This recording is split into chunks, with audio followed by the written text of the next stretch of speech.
Pareciera que la introducción que les voy a dar es mala, y es que sí, miren, en el fondo sí está mal lo que les voy a platicar, pero también algo bueno salió de todo esto. Más bien, dos cosas buenas salieron de todo esto. En la mañanera, el presidente Andrés Manuel López Obrador, particularmente Hacienda, presenta un caso en el que la Suprema Corte, un ministro, de hecho, Luis María Aguilar, proponía que cierto empresario no pagara impuestos. Y uno dirá, pues qué tanto es tantito, ¿no? Hemos visto que la lucha de los impuestos en esta administración, más bien, la lucha para que paguen impuestos los que deben pagar impuestos, que durante años buscaron evitar pagar impuestos o que recurrieron a ciertos vicios legales para pagar menos impuestos, ha sido una constante. No solo en México, en realidad en todo el mundo, también en Estados Unidos. Bueno, no en todo el mundo, en Suiza no es así. ¿No? En Suiza todos pagan lo que deben y son muchos impuestos y por eso viven como viven. Pero en todos los demás que no son Suiza o Dinamarca, por ejemplo, hay siempre una lucha por quienes deberían de pagar impuestos. Y los empresarios han jugado con la carta de como nosotros generamos empleos, nosotros somos los que concentramos la riqueza, la versión de ellos es que ellos generan la riqueza, pero es una concentración de la riqueza. Nosotros contribuimos, nosotros construimos, etcétera, etcétera. Bajo esa óptica, ellos consideran que deberían pagar menos impuestos que los demás porque contribuyen con más a la sociedad. Mientras que en los hechos, así como, vaya, jalamos, contribuyen a la sociedad, también se hacen más ricos, cada vez más ricos. Y lamentablemente, los que menos tienen son a los que más les terminan cobrando. Esta lucha en México en particular se ha visto que cambia de bando, porque hoy tenemos un presidente que decide, vamos a cobrarles los impuestos justos a todos.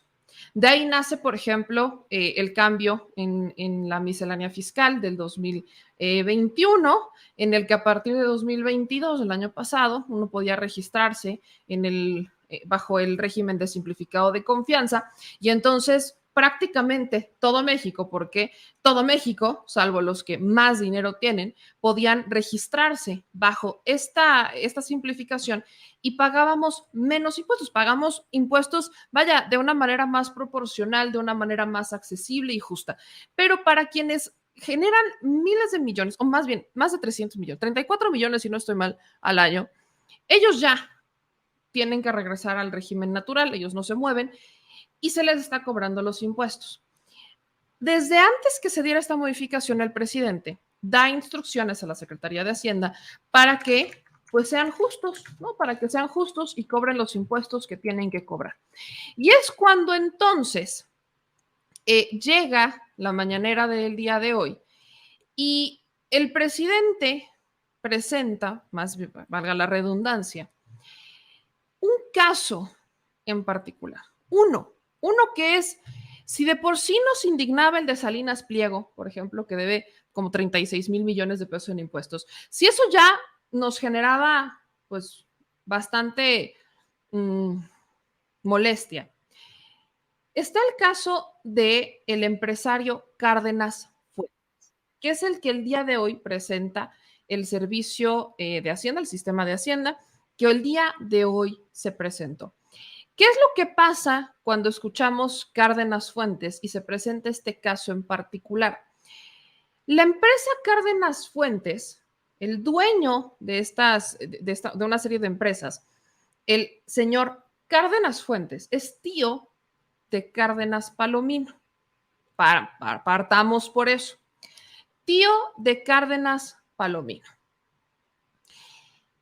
Luis Cárdenas Palomino fue exsecretario o fue exdirector de la Seguridad Federal de la Policía Federal con García Luna. Cárdenas Palomino fue un personaje, el personaje que para muchos de nosotros estuvo detrás de los golpes y fue parte importante del montaje en contra de Israel Vallarta y Florence Cassés.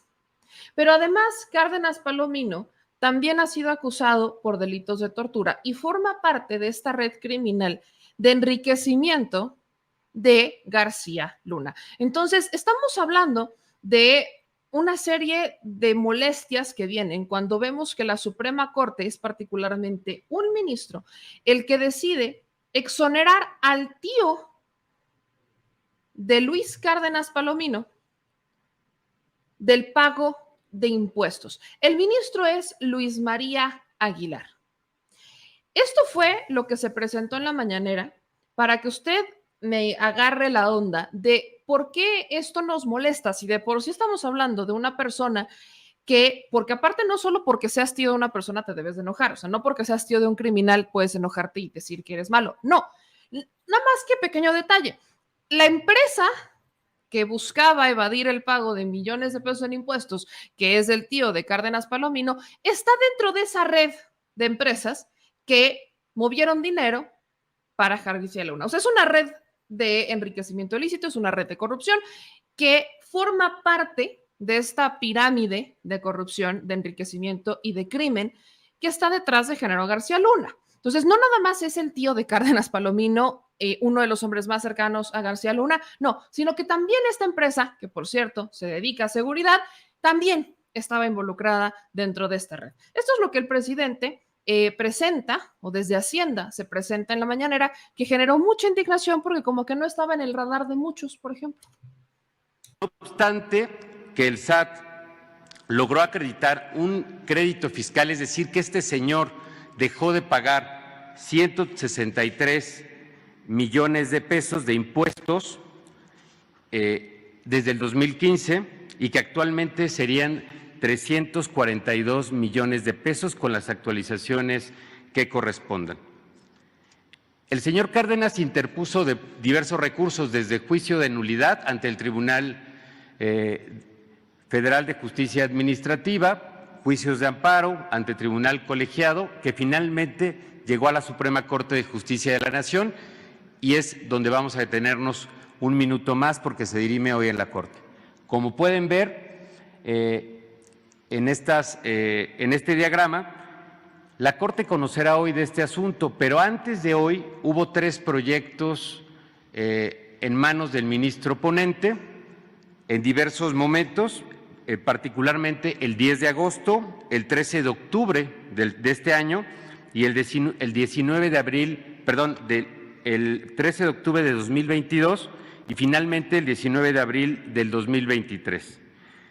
Estos proyectos en su momento eran resoluciones que fueron públicas y eran en favor del SAT y de la determinación del crédito fiscal, es decir, que esta persona debía impuestos al Estado mexicano y que debía pagarlos. Adelante, por favor. Sin embargo, a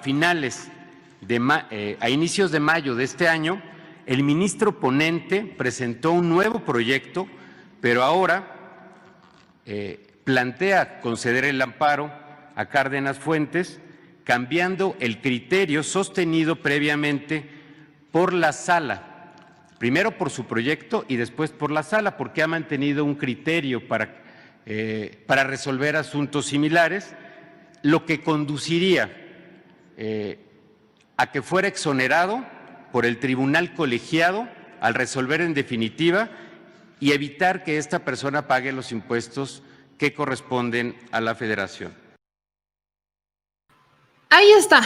Esto es justo lo que se presentó hoy en la mañanera.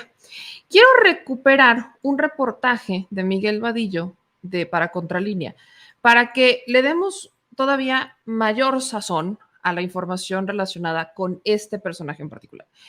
Contralínea publica una nota el 11 de febrero de este año titulada Cárdenas Palomino recibió 86 millones de pesos de 18 empresas privadas. Y aquí empieza a mencionar cómo diversas empresas estuvieron pues prácticamente moviendo dinero a favor de Cárdenas Palomino. Y una de estas empresas, o no, estas declaraciones incluyen a una de estas empresas que se llama Obses de México. Obses de México, propiedad de un tío de Cárdenas Palomino. O sea, aquí échense estafas y échense estos números de cómo se llevaban 1,529 millones para por ejemplo, otras empresas como Soluciones Administrativas Murran, la empresa Esfaga, otros 1.500 millones. O sea, cuando estábamos hablando de seguridad, no estamos hablando de 2, 3 o 4 empresas, estamos hablando de muchas empresas que movieron miles de millones de pesos en diversas empresas de seguridad. Aquí particularmente menciona el caso de OPSES de México, la cual su accionista y representante es Gustavo Cárdenas Moreno, y quien está en las listas del FinCEN, Oficina del Departamento de Tesoro de Estados Unidos, que investiga el blanqueo de capitales y que aparece como lavador de dinero. O sea, no es México, Estados Unidos lo tiene fichado. De las cuentas bancarias de OPSES de México se realizaron transferencias por $3,175,000, que son 64 millones de pesos, a paraísos fiscales. Esto, para mí, me parece un punto, una de esas famosas red flags, ¿no? La empresa OPSES también trianguló recursos que fueron denunciados penalmente por la Unidad de Inteligencia Financiera y el SAT a la compañía comercializadora de Moca, SADCB, por $1,949,137.93 pesos, lo que provocó el bloqueo de cuentas bancarias. Otra empresa denunciada por la UIF y que recibió fondos presuntamente ilícitos de OPSES fue Promociones de Moca por $2,772,000. OPSES también trianguló fondos en máquinas de juegos y apuestas por $251,000 pesos, los cuales de inmediato fueron devueltos a la misma empresa. Una empresa más vinculada a esta red y ya se mencionan a otras.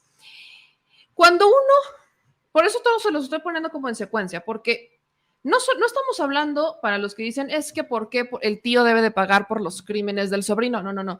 Es una empresa que pertenece a un familiar de Cárdenas Palomino, muy cercano a García Luna, que está siendo investigada en México y en Estados Unidos. Y entonces sale un ministro de la Suprema Corte, Luis María Aguilar, y dice, hay que exonerarlo. ¿En cabeza de quién cabe? Seamos justos. ¿En cabeza de quién cabe que esta debería de ser la lógica del actuar de un ministro de la Suprema Corte? Cuando tiene, o sea, esta es una empresa que tiene antecedentes, que está siendo investigada por desvío de recursos, por blanqueo de recursos, que en Estados Unidos tienen tachado al representante legal como una persona que lava dinero. ¿Cuál es la lógica del ministro Luis María Aguilar para, es que hay que exonerarlo? No resulta, pero para nada lógico, no tiene ningún tipo de lógica jurídica, judicial, legal, ética, moral, el decir, es que vamos a condonarle los impuestos. Por si esto no fuera poco, lo que dicen en la mañanera es, hay nada más, bajita la mano, si la Suprema Corte hubiera, así hay que decirlo, si la Suprema Corte hubiera aceptado, hubiera permitido que esto ocurriera, habría un daño al erario por 10,000 millones de pesos. Ahí bajita la mano, 10,000 millones de pesos que perfectamente se pudieron haber ido o se podrán ir para salud, hospitales, medicinas, no sé, lo que ustedes quieran, al recurso que ustedes gusten. Escuchen lo que, así como que la cereza del pastel de lo que se mencionó por parte de Hacienda relacionado a esta intención de un ministro de la Suprema Corte de exonerar al empresario Cárdenas Fuentes. Reiteramos, de aprobarse este criterio el día de hoy y si sumara 4 votos, se entendería que este criterio sería vinculante a todos los tribunales del país, cosa que afectaría la hacienda pública. ¿De cuánto estaríamos hablando? Pues de miles de millones de pesos, calculamos por lo menos 10,000 millones de pesos en la afectación de procedimientos que se están integrando actualmente en visitas de verificación, en facultades de revisión del SAT, más los asuntos que actualmente se dirimen en tribunales federales. La relevancia de este caso no solamente es económica, es también por la implicación y el contexto de la persona que ha promovido que la justicia lo ampare y a quien hoy el proyecto planteado en la segunda sala pretende conceder el amparo. Esto se sumaría también a las acciones que ya ha tomado la Suprema Corte de Justicia de la Nación y el retroceso que tuvimos el año pasado respecto a las reformas penal fiscal, que consideraba la prisión preventiva oficiosa como una medida eficaz para combatir la defraudación fiscal y que fue declarada inconstitucional, obligando a la autoridad a fortalecer de investigación y de litigio, y que afortunadamente han dado resultado para defender la hacienda pública. Sin embargo, hoy queremos poner este tema sobre la mesa, que requiere de la atención y el conocimiento de la ciudadanía. Los recursos públicos que se dejan de percibir son recursos que no pueden ser destinados a salud, a escuelas, a alimentación. El ministro Luis María Aguilar de la República, el licenciado Andrés Manuel López Obrador. El monto de los impuestos omitidos fueron 163 millones de pesos. Son más de 300 millones de pesos. Ahí está. ¿Cuál es la lógica detrás del ministro que hace esta propuesta? Pues llamémosle servir al patrón, si lo quieren ver así, pagar un favor, como lo quieran ver. ¿Por qué? Muchos dicen, es que tiene dinero. Pues yo no sé si tenga dinero como tal, pero lo que sí sé es que él fue nombrado o fue propuesto como ministro de la Suprema Corte por cierto personaje. Sí, Felipe Calderón. Todos los caminos nos llevan a Calderón. ¿Por qué? No lo sé.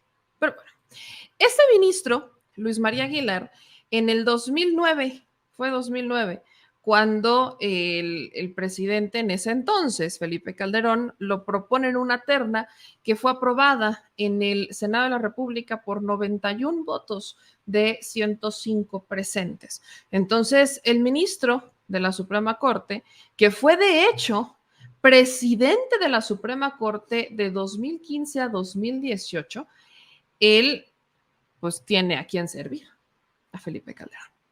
Este ministro, por cierto, es un ministro del que hemos hablado en varias ocasiones, porque Luis María Aguilar lo propone Calderón, pero también era muy cercano a, ¿saben quién? A Collado, al abogado de los diablos del PRI, al abogado de Enrique Peña Nieto, de Salinas y demás. Que de hecho, Luis María Aguilar fue, ¿cómo le llamaban a la boda? La boda trágica, que todos salieron en la foto y todos los de la foto terminaron detenidos, escapados, fugados. O sea, la boda de la hija de Collado, si no estoy mal. O sea, déjame buscar el nombre de la boda de Collado. Era como así la boda la boda que marcó, la boda maldita.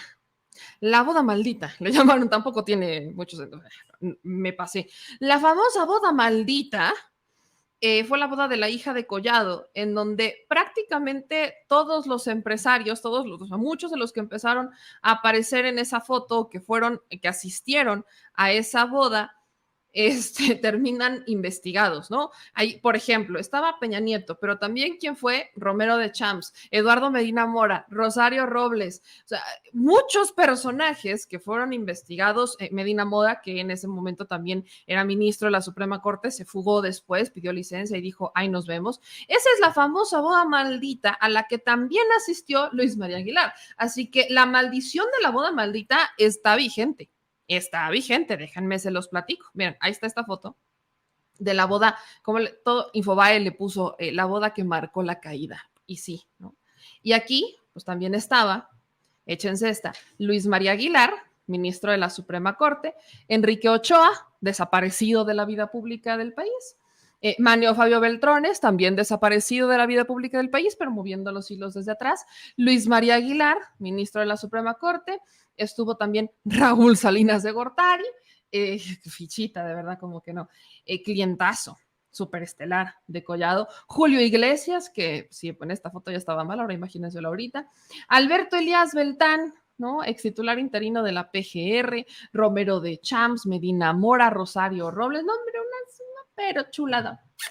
A esa boda también acudió este ministro, Luis María Aguilar, que también ya había hecho ruido en algún momento antes de este en particular. ¿Y cuál fue? Este fue el ministro que se opuso a la consulta para enjuiciar a los expresidentes. Todos los caminos nos llevan a Calderón, siempre. ¿Quién era uno de los principales interesados en que no se les investigara y se les juzgara y enjuiciara en el tema expresidencial? Felipe Calderón. Entonces, cada que Calderón está en problemas o alguien del clan García Luna Calderón está en problemas, tienen a su superhéroe, mire, con todo y toga. No tiene capa, tiene toga. Y es Luis María Aguilar. Es que de verdad no tiene, es que Luis María Aguilar es como el Medina Mora de Peña Nieto. ¿Se acuerdan? Que cuando también estaba saliendo Peña Nieto y estaba todo el auge de Odebrecht, Medina Mora hizo ahí un cierto acuerdillo para que no los pudieran investigar y no los pudieran citar a prácticamente todo el gabinete de Peña. ¿Se acuerdan de eso? Bueno, pues así, el superhéroe de Peña Nieto era Medina Mora y el superhéroe de Calderón es Luis María Aguilar. Nada más que, vaya, todavía Peña Nieto se medio salva porque su superhéroe se fugó, ¿no? Dijo, sale, bye, bye. Pero no, le salió muy malo porque aunque se opuso a la encuesta para enjuiciar expresidentes, Luis María Aguilar no cumplió y hubo consulta. Que, vaya, no sé, que pusieron a todos los santos de cabeza y la gente no participó y no se logró, pues esa es otra cosa. Pero existió la consulta. Y ahora, con este intento de exonerar a un empresario, tío de Cárdenas Palomino, de representante legal de una empresa que movió muchísimo dinero de seguridad en la administración de Calderón mediante estos esquemas de lavado de dinero, triangulación y desvío, pues tampoco se le hizo. Y esa es la buena noticia, que no alcanzaron los votos suficientes. No hubo un solo ministro, más que Luis María Aguilar, que votara a favor de su propuesta para exonerar a este empresario. Así que el proceso existe. Esto fue lo que pasó, este fue el momento de la verdad en la Suprema Corte y para todavía mayor mal de Luis María Aguilar, el superhéroe de Calderón, que no tiene capa, tiene toga, el caso se lo terminaron asignando a Loretta Ortiz Alf, que ya no es propuesta por ellos, que es propuesta por Andrés Manuel López Obrador, así que dúdolo que vaya a tener un futuro triunfante este caso. Pasamos ahora al análisis de los asuntos que presenta esta segunda sala el señor ministro Luis María Aguilar Morales. Señora secretaria, le ruego, considere usted para votación nominal el amparo directo en revisión 3.901 de 2021 y el recurso de reclamación 208 de 2022. Sí, ministro presidente, doy cuenta con el amparo directo en revisión 3.901/2021 que propone: primero, en la materia de la revisión se revoca la sentencia recurrida; segundo, se devuelve jurisdicción al 21º Tribunal Colegiado en materia administrativa del primer circuito; tercero, se deja sin efectos la sentencia dictada en cumplimiento por la sala responsable. Ministra Esquivel Moza. En contra. Ministro Aguilar Morales. A favor. Ministra Ortiz Alf. En contra. Ministro Lainez Potisek. En contra. Ministro Pérez Dayán. En contra. Ministro presidente, le informo que hay 4 votos de los ministros Lainez Potisek y Pérez Dayán y de las ministras Esquivel Moza y Ortiz Salf en contra de la propuesta. Consecuentemente, el asunto no es aprobado y pasa a un sistema de returno. Señora secretaria, es tan amable de informarnos que de acuerdo a nuestros turnos, quedaría asignado a la ponencia ¿de qué ministro? A la ponencia de la ministra Ortiz Salf, ministro. Queda registrado en el acta que este returno corresponderá a la señora ministra Ortiz Alf. Así que el día de hoy se hizo justicia. Al menos en este momento los ministros de la Suprema no cayeron en las garras del superhéroe de Calderón en el Poder Judicial. Pero eso no quiere decir que el cártel de la toga todavía no pueda hacer sus mañas.